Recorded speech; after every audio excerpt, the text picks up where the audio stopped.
আধুনিকতার ছোঁয়ায় রাজ্যের একাংশ মহিলারা রাস্তায় নেশা করে শুধু কোমর হেলিয়ে দুলিয়ে নাচ গান আর সামাজিক মাধ্যমে দেহ প্রদর্শনে থেমে নেই, ইদানিং নেশা ব্যবসা ও নেশা পাচারের ক্ষেত্রেও উল্লেখযোগ্যভাবে এগিয়ে যাচ্ছে, একেবারে পুরুষের সঙ্গে কাঁধে কাঁধ মিলিয়ে।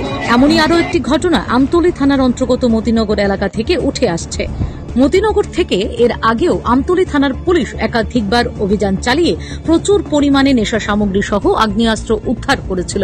বিশেষ করে ফুলতড়ির মতিনগর এলাকায় বহুদিন আগে থেকেই নেশা বাণিজ্যের রমরমা। মতিনগর এলাকার মিনা বেগমের বাড়িতে অভিযান চালিয়ে 2 প্যাকেটে মোট 21 গ্রাম নেশা জাতীয় ব্রাউন সুগার উদ্ধার করে তার পাশাপাশি নেশা ব্যবসায়ী মিনা বেগমকে পুলিশ আটক করে থানায় নিয়ে আসে এবং মঙ্গলবার রাতেই আমতলী থানার পুলিশ ধৃত নেশা ব্যবসায়ী মিনা বেগমের বিরুদ্ধে এনডিপিএস মামলা নথিভুক্ত করে।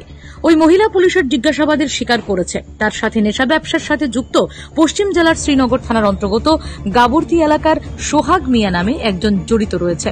পুলিশ তাকেও গ্রেফতারের চেষ্টা চালাচ্ছে। আমতলী থানার ওসি পরিতোষ দাস কি বলছেন শুনুন। Bureau report, Tripura public opinion news. আমরা একটা সিক্রেট ইনফরমেশন পাই যে মতিনগর মিনা বেগমের বাড়িতে এসআর এবং ওমেন কনস্টেবল তার বাড়িতে রেড করার পর তার বাড়ি থেকে ব্রাউন সুগার আমরা 2টি উদ্ধার করি, 2টি সেভেনের কেস উদ্ধার করি, অনুমান 21 গ্রামের মতো হলো। এই ভিত্তিতে আমরা একটা মামলা নিয়েছি, এনডিপিএস অ্যাক্টের একটা মামলা নিয়েছি যার নাম্বার হলো 76/2025 21B 2529 অফ এনডিপিএস। আজকে মহিলাকে আমরা পুলিশ রিমান্ডে আদালতে প্রেরণ করব এবং তার সঙ্গে আরেকজন যুক্ত আছে যে সোহাগ মিয়া, তার বাড়ি গাবর্জি।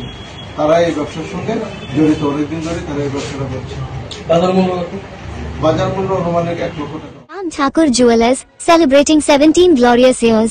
This July, enjoy a flat 30% off on making charges for all chain jewelry. A month-long celebration of trust, tradition, and timeless designs. Offer valid till the 31st of July. Don't miss this golden opportunity.